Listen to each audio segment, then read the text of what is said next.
அருமை பெரியோர்களே, அன்பு தாய்மார்களே, இந்த நல்ல நாளிலே அழகான பட்டிமன்ற நிகழ்வினை நடத்தி கொண்டிருக்கக்கூடிய ஊர் பெரியவர்களே, நிகழ்ச்சியினை கண்டுகளிப்பதற்காக இங்கே வருகை தந்திருக்கக்கூடிய பக்த கோடிகளே, உங்கள் அத்தனை பேருக்கும் எங்கள் பட்டிமன்ற குழுவின் சார்பிலே நெஞ்சார்ந்த வணக்கத்தை தெரிவித்துக் கொண்டு, குறித்த நேரத்தில் நிகழ்ச்சியை துவங்கி குறித்த நேரத்தில் நிகழ்ச்சியை நிறைவு செய்ய வேண்டும் என்ற ஒரு எல்லை கோடு இருக்கின்ற காரணத்தினாலே அதிகமான நேரம் பேசாமல் கொடுக்கப்பட்டிருக்கக்கூடிய நேரத்திற்குள் குன்றாத சுவையோடு பேசி, நீதிபதி அவர்களே, எந்த ஊருக்கு போனாலும் அந்த ஊரோட சிறப்பு, அந்த மக்களோட சிறப்பு, அந்த மக்களுடைய குணநலன், இதெல்லாம் நம்ம வந்து பாராட்டி பேசிதான் நிகழ்ச்சியை தொடங்குறது வழக்கம். அதுவும் நீங்க சொன்னது மாதிரி இது விஸ்வகர்மா சமுதாயத்திலிருந்து அமைக்கப்பட்டிருக்கக்கூடிய ஒரு மேடை. கடவுள் நம்மை உருவாக்கினார், ஆனால் அந்த கடவுளையே உருவாக்கக்கூடியவர்கள் விஸ்வகர்மா சமுதாயத்தை சார்ந்தவர்கள் என்கின்ற அடிப்படையிலே வந்தாரை வாழ வைக்கும் ஊரு, புயல் வந்தாலும் மசையாது பாரு, ஒரு தென்னாட்டு சிங்க வந்து முன்னேற்றி கொண்டு வந்த பொன்னான கதை ஒண்ணு கேளு, வந்தாரை வாழ வைக்கும் ஊரு, புயல் வந்தாலும் மசையாது பாரு. நடுவர் அவர்களே, இந்த பெண்கள்ல வந்து அழகான பெண்கள் யாருன்னு கேட்டா இந்த ரம்ப, ஊர்வசி, மேனகாவா சொல்லுவோம். ஆமா, இப்படி பல பேரை சொல்லுவோம் பெண்கள்ல வந்து அழகானவங்கன்னு. ஆனா இந்த ஆண்கள்ல வந்து அழகானவர்னு யாராவது ஒருத்தர் இருக்கிறாங்களான்னு நான் இதிகாசத்துல தேடி பார்த்துட்டேன், இலக்கியத்துல தேடி பார்த்துட்டேன், புராணத்துல தேடி பார்த்துட்டேன், திரைப்படத்துறை வரலாறுலையும் தேடி பார்த்துட்டேன். ஆண்களில் அழகானவர் என்று இதுவரை இந்த உலகம் ஒரு ஆணை சொல்லி இருக்கிறது என்று சொன்னால் அது நமது மரியாதைக்கும் போற்றுதலுக்கும் உரிய ஏலிசை திலகம் எம்கேடி தியாகராஜ பாகவதர் தான் அந்த சிறப்பு உண்டு, வேறு யாருக்கும் அந்த சிறப்பு கிடையாது. அப்பேற்பட்ட தோற்ற பொலிவுக்கு சொந்தக்காரர் தியாகராஜ பாகவதர். கண்டிப்பா நடுவர் அவர்களே, இன்றைக்கு அவர் கதாநாயகன் சொல்றதுல அர்த்தம் இருக்கு. ஆமா, அவரை மாதிரி இந்த சமுதாயத்துக்காக சேவை செய்யக்கூடிய ஆண்களை கதாநாயகன் சொல்றதுல அர்த்தம் இருக்கு. ஆனா எந்த விதத்திலையும் சேவை செய்யாம எல்லா விதத்திலையும் நமக்கு இடைஞ்சல் கொடுத்துட்டு இருக்கக்கூடிய இந்த பெண்களை எப்படி நம்ம கதாநாயகின்னு சொல்ல முடியும்? அப்படி கேளுங்க. பெண்கள்லாம் வில்லி வில்லி வில்லின்னு சொல்றதுக்காக நான் வந்திருக்கிறேன். அங்க ஒரு 10 தாய்மார்கள் மட்டும்தான் உட்கார்ந்து இருக்காங்க. அந்த 10 பேர் அங்கேருந்து என்னையே பார்த்துக்கிட்டு இருக்காங்க. இவன் வந்து நம்ம ஊர்ல வந்து பெண்களை பார்த்து வில்லின்னு சொல்றானே, அந்த கொஞ்சம் அந்த விசிலிங் மட்டும் வராம வச்சுக்கிடுங்கண்ணே. ஆமா, இவனை எப்படி சும்மா விடுறதா, என்ன செய்யறதுன்னு அங்கேருந்து அக்கா மாதிரிலாம் பார்த்துட்டு இருக்காங்க. அக்கா, நான் சொல்ற கதை ஒரு 4 கதையை கேளுங்க, அதுக்கப்புறம் நீங்களே டிசைட் பண்ணுங்க, பெண்கள் வந்து கதாநாயகியா வில்லியா நீங்களே டிசைட் பண்ணுங்க. ரொம்ப குறைச்சிடல, கொஞ்சம் கூட்டுங்கண்ணே. அது ஏத்தால அந்த மானிட்டர் இருக்கு, அது பின்னாடி இருக்கணும். அங்க உட்கார்ந்த உடனே அது நமக்கு ஏத்தால சத்தம் கொடுக்காங்களேன்னு அது விசில் அடிச்சுக்கிட்டு, நீங்க வேற ஆட்கள் மாதிரி அது உட்கார்ந்து 8 மணி நேரத்துல இந்த மானிட்டர்லாம் ஞாபகப்படுத்தாதீங்க, அது வேற. நடுவர் அவர்களே, ஆண்களுக்கு பெண்கள் கதாநாயகியா வில்லியா, அல்லது ஒரு மனிதனுடைய வாழ்க்கையில ஒரு பெண் என்பவள் இன்றைக்கு கதாநாயகியா இருக்கிறாளா வில்லியா இருக்கிறாளா, இதுதானே கேள்வி. இதுக்கு நீங்க ரொம்ப சிம்பிளா வந்து விடையை கண்டுபிடிச்சிடலாம். அப்படியா? இந்த செல்போன் இருக்கு பாருங்க. ஆமா, இந்த செல்போனை வச்சே நீங்க வந்து அழகா விடை கண்டுபிடிச்சிடலாம். ஆமா, இதுக்கு பெரிய பட்டிமன்றம்லாம் நீங்க வந்து போடவே வேண்டாம். இந்த செல்போனை ஒரு ஆம்பளை பேசுறதுக்கும் ஒரு பொம்பளை பேசுறதுக்கும் நிறைய வித்தியாசம் இருக்கும். சரி, இந்த காலேஜ் பசங்க எல்லாம் பஸ்ல போகும்போது பேசுவான், நான் பார்த்திருக்கேன். எப்படி பேசுவான் தெரியுமா? இந்த போனை தூக்கி இப்படி காதுல வச்சுட்டு, மாப்பிள இந்த வந்துட்டோம்டா, எத்தனை லட்சம்னாலும் பரவாயில்ல, மாப்பிள செல்போனை வாங்கி பாத்தீங்கன்னு வச்சுக்கீங்க, உள்ள சிம் கார்டு கூட போட்டிருக்க மாட்டான். அது வேற விஷயம். ஆம்பளை பையன் அப்படிதான் செல்போன்ல பேசுவான். ஆமா, அதே இந்த பொம்பளை பிள்ளை பஸ்ல செல்போன் பேசும்போது நான் பின்னால உட்காந்து பாத்துருக்கேன்க்கா, அது எப்படி பேசும் தெரியுமா?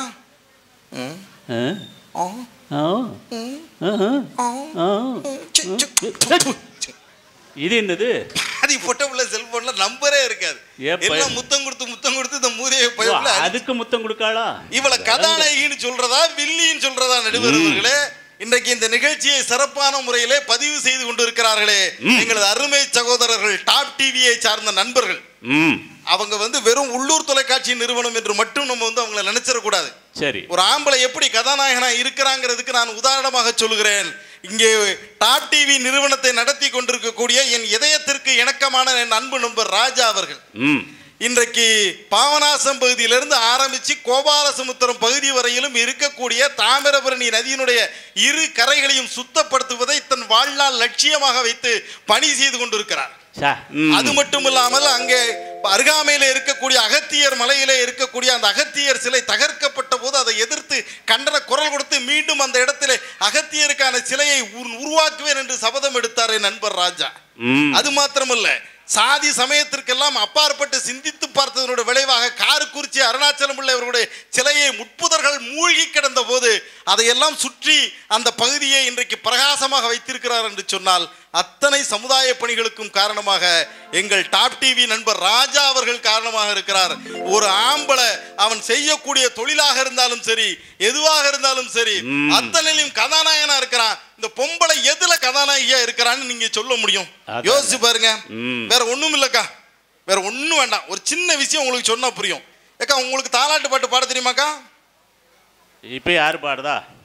அந்த அக்கா தாலாட்டு பாட்டுனா என்னது தம்பின்னு கேட்க. இப்படி இருக்கு காலம். ஏக்கா, தாலாட்டு பாட்டுங்கிறது அந்த காலத்துல ஒரு தாய் வந்து தன்னுடைய குழந்தையை தூங்க வைப்பதற்காக அந்த தால்லாம் நாக்க ஆட்டி ஆட்டி படிக்கிறதுக்கு பேர் தான் தாலாட்டு பாட்டு. அதை மறுபடியும் சொல்லி கொடுக்க வேண்டியது இருக்கு. எங்க அம்மா எல்லாம் சின்ன வயசுல எனக்கு அவ்வளவு அழகா தாலாட்டு பாட்டு பாடுவாங்க. எப்படி? என்ன தூக்கி அப்படியே ஒக்கல்ல வச்சுக்கிட்டு, ஏக்கா ஒக்கல்லன்னா தெரியுமிலக்கா? இடுப்பு. இடுப்பு அதானே ஒக்கல்ல. எனக்கு நிறைய பொம்பளைங்களுக்கு இடுப்பே இல்ல, அதனால நம்ம கேட்டுக்கிட வேண்டியது இருக்கு. இடுப்புல தூக்கி வச்சுக்கிட்டு அப்படியே எனக்கு சோறு ஊட்டுவாங்க. சரி, அந்த நிலா பாரும்பா சாப்பிட மாட்டேன், அந்த நிலா பாரும்பா சாப்பிட மாட்டேன், அந்த கலா பாரும்பா சாப்பிட்டு சோறு திங்க கலா வேண்டி இருக்கு. வேற சின்ன வயசுல ரொம்ப குறும்புக்காரன் குசும்பு. அப்படி தூக்கி என்ன இடுப்புல தூக்கி வச்சுட்டு எங்க அம்மா தாலாட்டு பாட்டு பாடுவா பாருங்க. எப்படி? ஆரி ராரி ராரி ஆரிரோ ஆரி ராரி ராரி ராரிரோ. புள்ள அப்படியே தூங்கிரும், அப்படியே தூங்கிரும். இப்ப என் வீட்டுக்காரிக்கா என் குலதெய்வம் எப்படி தாலாட்டு பாட்டு பாடுறது தெரியுமா? எப்படி? நான் பெத்த பிள்ளைய தொட்டில போட்டுக்கிட்டு அவ தாலாட்டு பாட்டு பாடுதா பாருங்க. ஆரி ஆரி ஆரி ஆரி ஆரிரோ ஆரி ஆரி ஆரி ஆரி ஆரிரோ. வீட்டு மாட்ட சொன்னேன், எடி இப்படிலாம் தாலாட்டு பாட்டு பாடக்கூடாதுடி, பாடுனா புள்ள உள்ள கடந்தே உசர விட்டான்னு விட்டுருவாங்க. என் பையன் உள்ளேருந்து மெல்ல கையை நீட்டி என் வீட்டம்மா வாயை போத்துறான். அம்மா தயவு செய்து நீ தாலாட்டு பாட்டு பாட வேண்டாம், நானே தூக்கிக்கிடுதேன். பாத்தியாடி பிள்ளை பதறிட்டான். தாலாட்டு பாட்டு பாடுனேன்னா கொஞ்சம் மென்மையா பாடுனேன். சரிங்க, நான் நாளையிலேருந்து மென்மையா பாடுறேன்னா மறுநாள் மென்மையா தாலாட்டு பாட்டு பண்ணான். எப்படி எப்படி பண்ணாங்க? பிள்ளைய தூக்கி தொட்டில போட்டுட்டு ரோட்ல போற 7 தெருநாய் வீட்டுக்குள்ள வந்ததுதான் மிச்சம். ஒரு தாலாட்டு பாட்டு கூட பாட தெரியலையே, நீங்க வந்து கதாநாயகின்னு உங்களை சொல்ல முடியுமா? அதை தாண்டி தாலாட்டு பாட்டு பாடினான்னு வச்சுக்கோங்க, தாலாட்டு பாட்டுலயே தகராறு இழுத்துருவா. மாமியா மருமக சண்டை அங்கேருந்து மெல்ல ஆரம்பா. என் வீட்டுக்காரி தாலாட்டு பாட்டு பாடினான்னு வச்சுக்கோங்க, அது பாட்டிலே அவள் ஃபைட் ஆரம்பவள். எப்படி? மண்ணும் நல்ல மண்ணு எனக்கு வாச்ச மன்னவரும் நல்லவரு. மன்னவர் யாரு? நான் தான். ஏ அப்பா, அடுத்த வரிதான் வில்லங்கமா போட்டா பாருங்க. மன்னவரை பெத்தெடுத்த மலக்குரங்கே தொந்தரவு. மலக்குரங்கு யாரு? My mummy. அடுத்தால போட்டா பாருங்க. பூமியும் நல்ல பூமி எனக்கு வாச்ச புண்ணியரும் நல்லவரு. புண்ணியர் நீங்க? ஆமா, புண்ணியரை பெத்தெடுத்த பெருங்குரங்கே தொந்தரவு. விஷத்தெல்லாம் வைக்கா. இப்படி தாலாட்டு பாட்டிலேயே தகராற ஆரம்பிக்கிறாளே நடுவர் அவர்களை இவங்க கதாநாயகின்னு சொல்ல முடியுமா, வில்லின்னு சொல்ல முடியுமா? ஏக்கா, வேற ஒண்ணும் இல்லக்கா, எங்க வீட்டுக்கு 4வது வீட்டுல ஒரு துஷ்டி விழுந்து போச்சு. ஒரு மாமியா கிளவி செத்து போனான். துஷ்டி கேட்கறதுக்காக நானும் என் வீட்டுக்காரையும் துக்கம் கேட்கறதுக்கு அந்த வீட்டுக்கு போயிருக்கோம்க்கா. சரி, ஆம்பளைங்கிறதுனால நான் தோலை துண்டை போட்டுட்டு வாசல்ல திண்ணையில உட்கார்ந்துருந்த ஆம்பளையோட உட்கார்ந்து பேசிக்கிட்டு இருந்தேன். என் வீட்டுக்காரி பொம்பளை பார்த்தேலாம் இந்த சேலை தலைப்பு எடுத்து இப்படியே வாயை பொத்திக்கிட்டே உள்ள போயிட்டா. அழகா ஆக்ஷன் பண்ணுவாங்க. குமரி அலப்போரா போல இருக்குன்னு நினைச்சு நானும் அவளை ஓரக்கனால லுக்கு விட்டுக்கிட்டே இருக்கேன். அங்க நடுவு கூடத்துல மாமியாக்காரியா படுக்க போட்டு வச்சிருக்கு. சுத்தி பொம்பளை எல்லாம் உட்கார்ந்து அழுதுட்டு இருக்கான். இவன் அந்த பொம்பளை கூட்டத்தை பிளந்து பிளந்து பிளந்து பிளந்து முன்னால போய் பாடி கிட்ட போய் உட்கார்ந்துக்கிட்டா. ஏன்னா அங்கதான் அந்த வீட்டு மருமகா உட்கார்ந்து, அந்த மாமியாருக்கு மருமகா. ஆமா, அந்த மருமகாட்ட போய் அவ்வளவு சத்தத்திலையும் அவ்வளவு கூப்பாட்டிலையும் இவன் மெல்ல கேட்கா, எப்படிக்கா உங்க மாமியாக்காரி செத்து போனாங்க? அவ சொன்னா, எடி எங்க வீட்டுல கிணறு இருந்தது. சரி, கிணத்துல விழுந்து எங்க வீட்டு கிளவி செத்து போயிட்டான். இவ என்னக்கா சொல்லணும், அப்படியான்னு கேட்கணுமா இல்லையா? என் வீட்டுக்காரி கேக்கா, எங்க வீட்லயும் தான் கிணறு இருக்கு, எங்க வீட்லயும் தான் கிளவி இருக்கா, விழவே மாட்டுக்காலக்கா. அவா சொல்லுதா ஏடி அதெல்லாம் அவங்களா விழ மாட்டாங்க, நம்ம தான் ஏற்பாடு பண்ணணும்கா. எப்படிக்கா ஏற்பாடு பண்ணணும்கா? அது வேற ஒண்ணும் இல்லடி, கிணத்துக்குள்ள உட்காந்து மாமனார் கூப்பிடுதாருன்னு சொல்லு. மாமியாக்காரி தத்தக்க பத்தக்கான்னு காலை தவ்வி தவ்வி நடந்து போவா, நீ பசக்கன்னு காலை வாரி உள்ள விட்டு சோழி முடிஞ்சு போயிருங்க. மாமியாரை கொலை செய்வது எப்படின்னு ஒரு கரஸ்பாண்டன்ஸ் கிளாஸ் வச்சு நடத்திக்கிட்டு இருக்காங்களே, இவங்களை கதாநாயகின்னு சொல்ல முடியுமா, சொல்ல முடியுமா? யோசிச்சு பார்க்க வேண்டாமா? வேற ஒண்ணும் இல்ல, இன்னைக்கு காலையில 10 மணிக்கு எங்க வீட்டுல நடந்த சம்பவம்க்கா. வீட்டு வாசல்ல கீரைக்காரி கீரை வித்துட்டு போனா. சரி, கீரையும் நல்லா இருந்தது, கீரைக்காரியும் நல்லா இருந்துச்சு. கீரை நல்லா இருந்தது, கீரையும் நல்லா இருந்தது. வீட்டுக்காரிட்ட சொன்ன கீரையை வாங்கி வை, பிள்ளைகள் ரெண்டுக்கும் கண்ணு ரெண்டு நல்லா தெரியும். அது உண்மை. என்ன சொல்லணும்? சரிங்க வாங்கி கொடுங்க, நான் கீரை வச்சு கொடுக்கன்னு சொல்லணுமா இல்லையாக்கா? அவதானக்கா பொம்பளை. வீட்டுக்காரி சொல்லுதா கீரையை நீரே வாங்கி நீரே வச்சு கொடுங்கண்ணா. எடி எனக்கு ஆய தெரியாதுன்னு யதார்த்தமா சொன்னேன், எனக்கு ஆய தெரியாதுன்னு. பதிலுக்கு சொல்றா, அப்போ கடைஞ்சி வச்சா மேய தெரியுமா?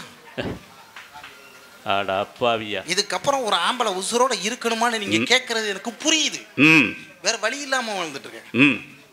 இதத்தான் நடுவர் ஒரு சினிமாக்காரன் சொன்னா, ஒரு முன்னு முடிச்சாலே முட்டாளானே கேளு கள்ளு தம்பி, கேக்குறேன் இருந்தேன் தெருக்குள்ள இப்ப விழுந்தேன் தெருக்குள்ள, ஒரு முன்னு முடிச்சாலே முட்டாளானே கேளு கள்ளு தம்பி. நடுவர் அவர்களை பெண்களை வந்து கதாநாயகின்னு சொல்லலாம். எப்ப சொல்லலாம் தெரியுமா?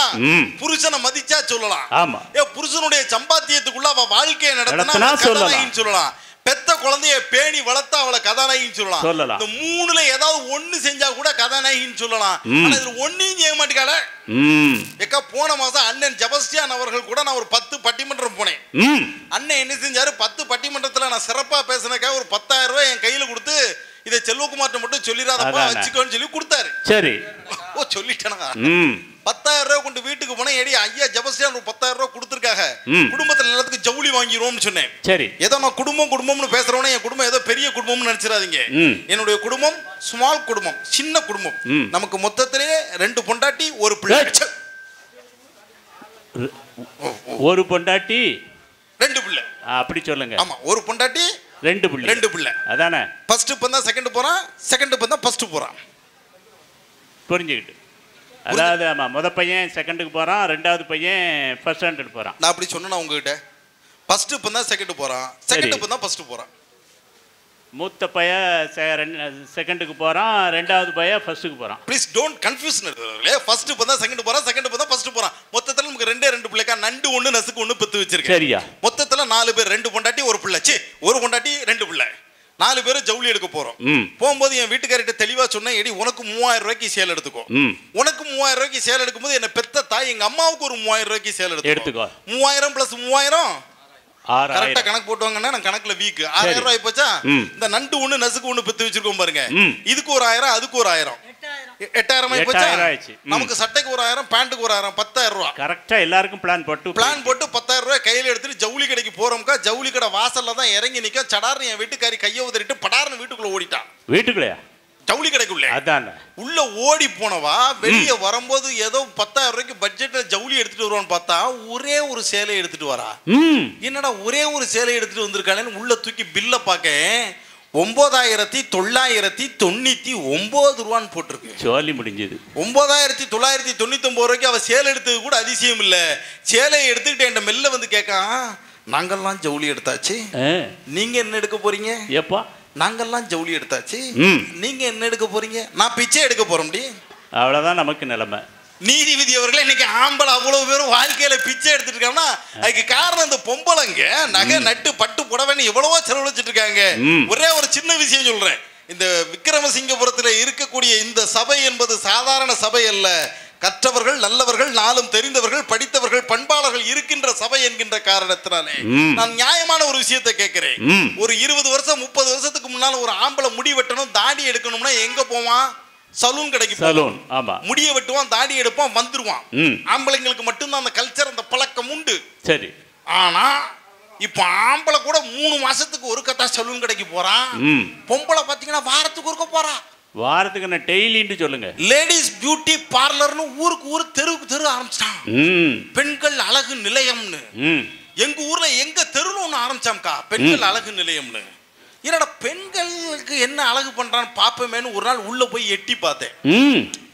அங்க போய் பார்த்தா ஒரு அக்காவை இப்படி படுக்க போட்டிருக்கு. அந்த அக்கா இப்படி படுத்து கிடக்கு. ஒரு வெள்ளை துணி எடுத்து தலையிலிருந்து கால் வரைக்கும் இழுத்து மூடி போட்டிருக்கான். என்னமோ அந்த அரசாங்க ஆஸ்பத்திரியில் அனாதை பணத்தை படுக்க வச்ச மாதிரியே படுக்க வச்சு மூஞ்சிலெல்லாம் வெள்ளை வெள்ளையா தடவி விட்டு கண்ணில் 2 வெள்ளரிக்காயை வட்டமா வெட்டி ஒட்டி வச்சிருக்கான்.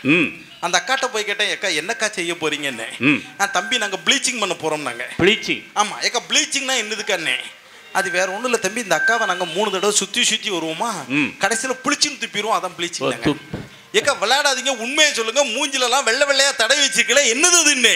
அது வேற ஒண்ணும் இல்ல தம்பி, வேற ஒண்ணும் இல்ல, ஆட்டுப்புழுக்கையும் மாட்டுப்புழுக்கையும் அரைச்சு தேய்ச்சி வச்சிருக்கோம். இப்படித்தான் இருக்க வேணும் பொம்பளை, இங்கிலீஷ் படிச்சாலும் இன்ப தமிழ் நாட்டுல இப்படித்தான் இருக்க வேணும் பொம்பளை சொன்னானே.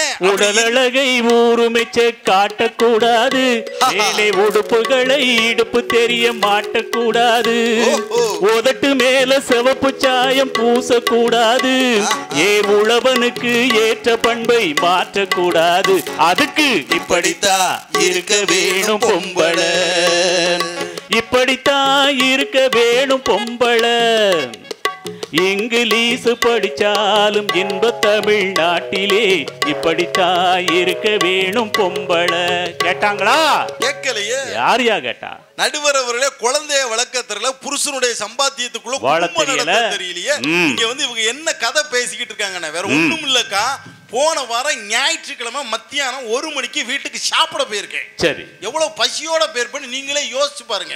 ஒரு வீட்டுக்காரன் ஞாயிற்றுக்கிழமை மத்தியானம் 1 மணிக்கு பசியோட வேலைக்கு போயிட்டு வந்தோம்னா என்ன செய்யணும்? ஒரு பொம்பளையானவ சோறு எடுத்து வச்சு சாப்பிடுங்கன்னு சொல்லணும். அதான் கதாநாயகி. ஆமா, சொன்னா அப்படி கதாநாயகி நான் சொல்லிடுவேன்.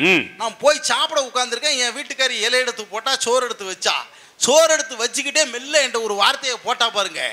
என்ன பாவனாசத்துல ஒரு போலீஸ்காரருக்கு கேட்டாங்க, நீங்க சாப்பிடுங்க, நம்ம சாப்பிடுவோம், நல்லா மனுஷன் சாப்பிடவா முடியும்? என்ன கல்லக்குறிச்சியில ஒரு பலசர கடைக்காரர் கேட்டாங்க, நீங்க சாப்பிடுங்க, குழம்ப ஊத்திக்கிட்டே நம்ம சாப்பிடவா முடியும்?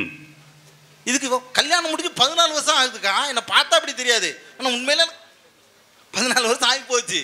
14 வருஷம் கழிச்சு இவ பாவனாசத்துல இருக்க போலீஸ்காரனையும் கல்லக்குறிச்சியில கூடிய பலசரக்காரனையும் நினைச்சா குடும்பம் விளங்குமா? இதுக்கு இவ பாட்டை வேற வச்சிருக்கா.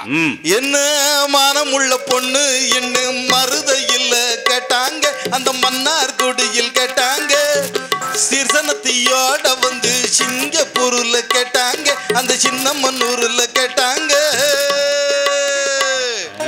நான் கேட்டேன், ஏடி உன்னை சிங்கப்பூர்ல கேட்டான், மலேசியால கேட்டான், பாம்பேல கேட்டான், எல்லா ஊர்லயும் கேட்டான், உள்ளூர்ல எவனாவது கேட்டானா?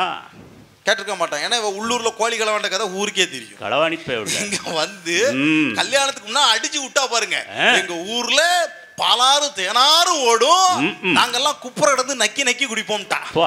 கல்யாணம் முடிஞ்ச பிறகுதான் அவன் ஊர்ல போய் பார்க்கம்க்கா, ஒரு குடம் தண்ணி எடுக்கண்டா 1.5 கிலோமீட்டருக்கு இடுப்புல குடத்தை தூக்கி வச்சுட்டு போக வேண்டியது. அப்பா, எங்க வீட்டுல எல்லா ரூம்லயும் எங்க அப்பா ஃபேன் வாங்கி மாட்டிருக்காரு. மிச்சம் ஒரு ஃபேன் இருந்தது, அதை எங்க மாட்டேன்னு தெரியாம கடைசியில எங்க அப்பா தூக்கி கக்கூசுல மாட்டி வச்சுட்டாங்கட்டா. கக்கூசுக்கு ஃபேனா? கக்கூசுல கதவே கிடையாது, கிழிஞ்ச சாக்க தொங்க போட்டிருக்கா, அதுல 2000 ஓட்டை. உள்ள போனா செம்ப வெளியே வச்சுட்டு வருது விலகு வெங்கை வெளியே வருதுன்னு உட்கார வேண்டியது இருக்கு. ஆமா, இது நடந்தா எங்க அப்பா ராச நடன்ட்டா. கல்யாணத்தன்னைக்கு தான் அப்பா பார்க்க, அப்பா ராச நட இப்படி நடக்காரு. என்ன பெருமை! வாயை திறந்தா வர்றதெல்லாம் பொய்யா இருக்கு. இவளை நாம கதாநாயகின்னு சொல்ல முடியுமா, வில்லின்னு சொல்ல முடியுமா? சிந்திச்சு பார்க்க வேண்டாமா நடுவர் அவர்களை? ஒரு பெண்ணுன்னு சொன்னா பெத்த குழந்தைய பேணி வளர்க்கணும். பேணி வளர்க்கணும்னா முதல்ல அவ என்ன செய்யணும் தெரியுமா? டிவி பார்க்காம இருக்கணும். ஆமா ஐயா. இன்னைக்கு நம்ம குடும்பத்தில் உள்ள பெண்கள் தாய்மார்களுக்கெல்லாம் நான் சொல்லக்கூடிய விஷயம் என்ன தெரியுமா? பெண்ணை தெய்வமாக வைத்து வழிபட்ட சமுதாயம் நமது சமுதாயம். பெண்ணை தெய்வமாக வைத்து போற்றக்கூடிய நாடு இந்த பாரத மணித்திருநாடு. பெண்களை எல்லா விதத்திலும் முதன்மைப்படுத்தக்கூடிய நம்ம நாட்டுல இன்றைக்கு தொலைக்காட்சி மோகத்தினாலும், இன்னைக்கு சின்ன டிவி நம்ம திரைப்படங்களை பார்க்கிறோமே, அந்த டிவி பெட்டியினுடைய மோகத்தினாலையும் தான் நம்ம பெண்கள் எல்லாம் இன்றைக்கு கொஞ்சம் கொஞ்சமாக தடம் மாறி சென்று கொண்டிருக்கிறார்கள். அதுதான் வருத்தம். மற்றபடி எங்களுக்கு பெண்களை வில்லின்னு சொல்லணும்னு எங்களுக்கு எந்த ஆசையும் கிடையாது. உட்கார்ந்து வீட்டுல டிவி பார்த்து தான் இன்னைக்கு ஒவ்வொரு குடும்பமும் நாசமா போயிட்டு இருக்கு. அதுல என் வீட்டுக்காரி எல்லாம் டிவி பாக்குற அழகை நீங்க பாக்கணுமே. வேற யாரும் அப்படி உட்கார்ந்து அழகு என்ன? ஆமா, வேற யாரும் அப்படி உட்கார்ந்து டிவி பார்க்க முடியாது. நிஜமா சொல்றேன். நீங்க எல்லாம் இருக்கீங்க வீட்டுல டிவி பார்க்கணும், எப்படி பாப்பீங்க? சோபால சாஞ்சி அப்படி பாப்பீங்க, இல்ல ஒரு பீரோல சாஞ்சி அப்படி பாப்பீங்க, சேர்ல உட்கார்ந்து சோத்துல சாஞ்சி அப்படி பாப்பீங்க. ஆனா என் வீட்டுக்காரி டிவி பார்க்கற அழகு இருக்கு பாருங்க, அது சொல்லிக்கிட்டே இருக்கலாம் நடுவரவங்க. அதுக்கே தனியா ஒரு மேடை போடுறோம். இந்த நேஷனல் ஜியோகிராபிக் சேனல் பார்த்திருக்கீங்களாக்கா? ஆமா. அதுல இந்த நீர் யானை என்ன செய்யும்னா தண்ணிக்குள்ள முங்கி அப்படி வெளியே வரும். வெளியே வரும்போது இந்த வாயை பழக்கம் பார்த்திருக்கீங்களா? வா அப்பா, இதே மாதிரி வாயை பழந்துக்கிட்டே டிவி பார்த்துட்டு நிறைய குடும்பத்துல பொம்பளை அப்படித்தான் பார்த்துட்டு இருக்கா. வாய்க்குள்ள 2 கொசு உள்ள போகுது, வெளியே வரும்போது 4 கொசுவா வெளியே வருது. அப்பா புள்ளக்குட்டி பார்த்துட்டு வருது. உள்ள என்ன நடக்குன்னே எனக்கு தெரிய மாட்டேங்குது. சரி, இவாதான் இப்படி டிவி பார்க்கன்னா இந்த நண்டு ஒண்ணு நசுக்கு ஒண்ணு பெத்து வச்சிருக்கேன்னு சொன்ன பாருங்க சின்னவன். அந்த சின்னவனை மடியில படுக்க போட்டு அவன் எப்படி டிவி பார்க்கான் தெரியுமா? இந்த விரல் இருக்கு பாருங்க, இந்த விரல் எடுத்து வாய்க்குள்ள வச்சுக்கிட்டு இப்படியே டிவி பார்த்து பல்லு 2 இப்படி பாலை மாதிரி இப்படி தூக்கிட்டு நிக்கி உட்கார்ந்து வீட்டுல டிவி பார்த்து இன்னைக்கு என்ன ஆகி போச்சு தெரியுமா? நடுவர் அவர்களே, எங்க வீட்டுல வந்து இதே மாதிரி ஒரு சேர் இருக்கு. சரி, இந்த மாதிரி ரொம்ப அழகா இல்ல, இந்த மாதிரி சேர். சரி, இதே மாதிரி ஒரு மேசை இருக்குக்கா. இதுக்கு முன்னாலதான் நான் அந்த 52 இன்ச்சு பானாசோனிக் எல்இடி டிவி வந்து சத்யா பாஜ்ல கடன் வாங்கி போட்டிருக்கேன். சரி, இவன் அந்த சேர்ல உட்காந்து டிவி பார்த்துட்டு இருப்பான். நான் டெய்லி பட்டிமன்றம் முடிஞ்சு போகும்போது எனக்கு என்ன கண்டிஷன்னா 1 கிலோ காரச்சவு வாங்கி அவ கையில கொடுத்துடணும். அவளுக்கு என்ன வேலைன்னா அந்த காரச்சவு எடுத்து இந்த டேபிள் அப்படி முன்னால தட்டி இப்படி கோபுரம் மாதிரி குமிச்சு வச்சுக்கிடுவான். முன்னால டிவி ஓடிட்டு இருக்கும், இவன் அந்த காரச்சவை எடுப்பா, கறக்க புறக்க இங்க அரவ ஓடும், அங்க டிவி ஓடும். தின்னுகிட்டே டிவி பார்க்கறதா அவளுக்கு வேலை.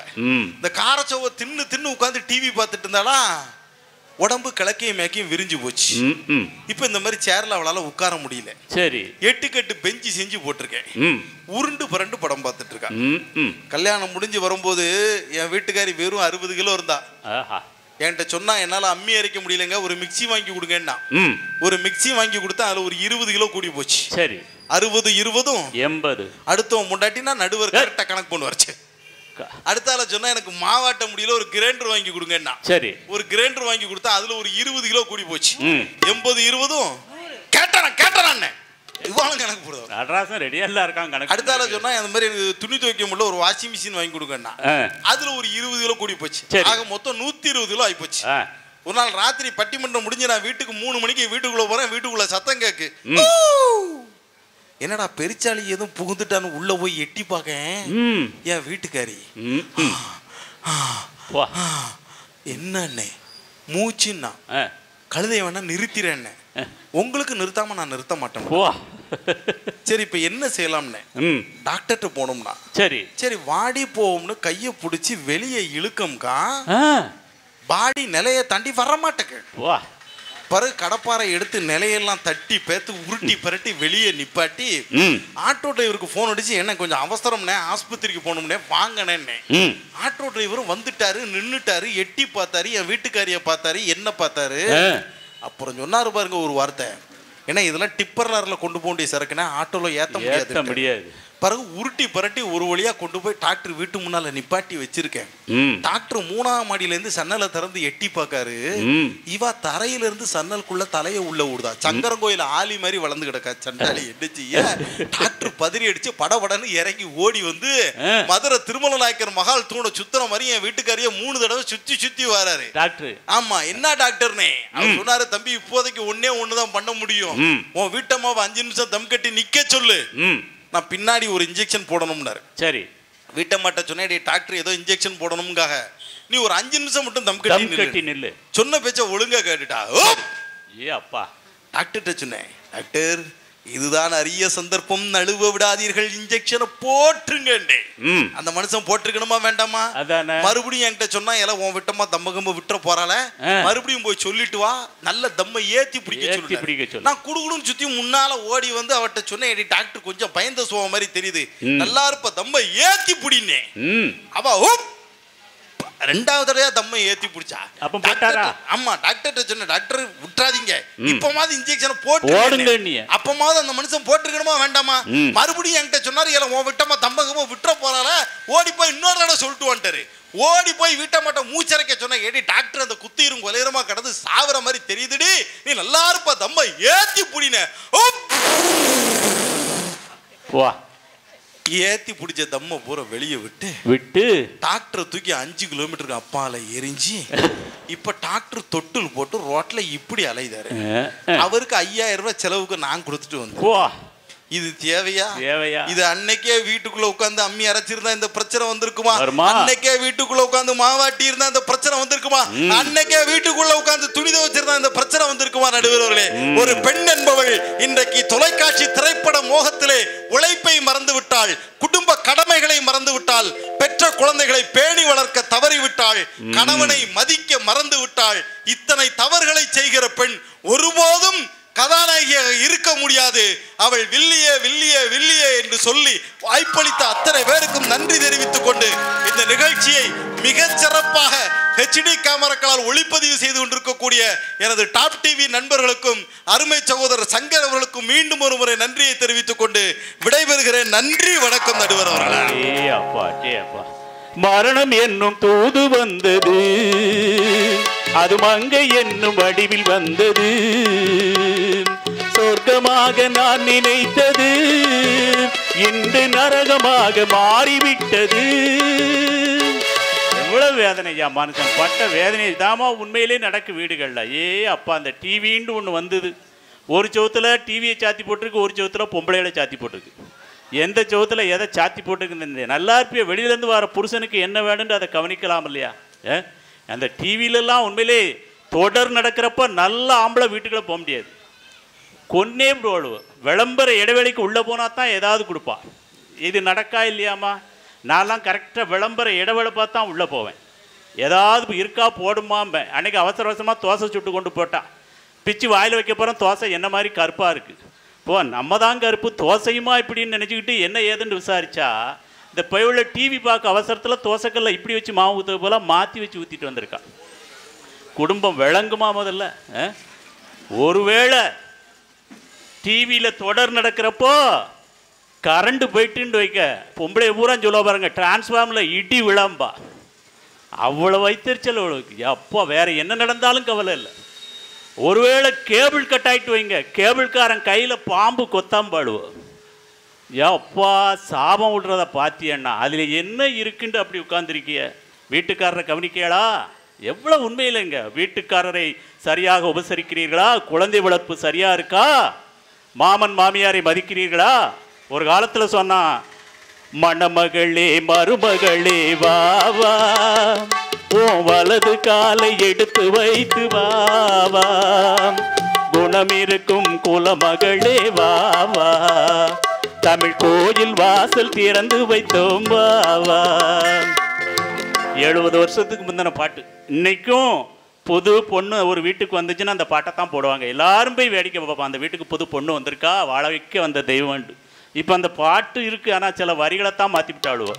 மணமகளே மருமகளே வாவா, உன் வலது கால ஒடிச்சு வைப்பேன் வாவா, குணம் இருக்கும் குலமகளே வாவா, உன் கொண்டையத்தான் அறுத்து வைப்பேன் வா வா வா. கிழவி சப்ப தொடச்சிக்கிட்டு இருக்கா. வாமவளே 6 மாதத்தில் உன்னை காலி பண்ணிடுறேன். போறவா மட்டும் குலமகளா, கிழவி 6 மாதமாக டைம் கொடுக்க, 3 மாதத்தில் உன் போட்டாக்கு பொட்டு வச்சிருந்தேன். எவ்வளோ தெளிவாக இருக்காங்க ஐயா. உண்மையிலே எங்கள் ஒரு மாமியாரும் மறுமொழியும் பிடிச்சி ரூமில் அடைச்சி போட்டு 1 மணி நேரம் கழித்து கதவை திறந்தேன்னா சத்தியமாக சொல்லுறேன், 2ல் ஒருத்தி தான் உசுரோடு இருப்பாள். அவ்வளோ ஒற்றுமை 2 பேருக்கு. நீங்கள் 2 பேரும் சரியாக இருந்தால் ஆம்பளைக்கு ஒரு பிரச்சனை இல்லையம்மா. மாமியா யார்? இன்னொரு தாய். மருமகா யார்? இன்னொரு மகா. இப்படி யாராவது நினைக்கிங்களா? நினச்சா ஆம்பளை பூரா சந்தோஷமாக இருப்பாங்களே. நீங்கள் கதாநாயகின்ட்டு சொல்லுவோமேன்ட்டு அவர் சொல்லியிருக்காரு. அன்னைக்கு ஒரு மாமியாக்காரிய காலில் தேள் கொட்டிவிட்டு, மருமகாரிக்கு ரொம்ப சந்தோஷம். அப்பா என் மாமியாரை கொட்டின தேள், மாமியாரை கொட்டின தேளுன்னு அதை எடுத்து முத்தம் கொடுத்துருக்கா. அதை அவள் வாயிலே கொட்டிவிட்டு 2 பாதத்தையும் தூக்கி ஒரே ஆஸ்பத்திரியில் கொண்டு போட்டிருக்கு. என்ன வரத்திங்கிய இந்த அளவிற்கு உங்களிடம் ஒற்றுமை இருக்கிறதே, எங்கள் வாழ்க்கையை நினைத்து பார்க்கிறீர்களா? நீங்கள் 2 பேரும் சரியாக இருந்தால் குடும்பமே நல்லா இருக்கும் என்று சொல்லி அவசரப்பட்டிருக்க. உண்மைதாங்க, எவ்வளோ வேதனை இருக்குது. என் கல்யாணத்துலாம் மாமனார் கையை பிடிச்சிட்டு அப்படித்தான் அழுதார். நான் நினைச்சேன் அதாவது பொண்ணை பிரிய போகிற ஒரு பாசம்பளுக்கு கவலைப்படாதீங்க, உங்கள் பொண்ணை கண்ணு கலங்காமல் பார்த்துக்கணும், ஒரு வெங்காயம் கூட நறுக்க விட மாட்டேன் மாமா, ஒரு சொட்டு கண்ணீர் அவள் கண்ணிலேருந்து வராது என்ன பட்டார்னு கையை தட்டிட்டு சொன்னார். நான் அதை நினச்சி கவலைப்படல ஐயா. 25 வருஷம் அந்த பயவுள்ள என்ன அந்த பாடுபடுத்துச்சு, நாளையிலேருந்து நீ சீரழிய போகிற, அதை நினச்சி எனக்கு அழுவு வந்ததுன்னு சொன்னார்னா அந்த அளவிற்கு இந்த பெண்கள் ஒரு குடும்பத்தில் வில்லிகளாகத்தான் இருக்கிறார்கள் அப்படின்ற நடைமுறை விஷயத்தை அறையாக சொல்லியிருக்கின்றார்.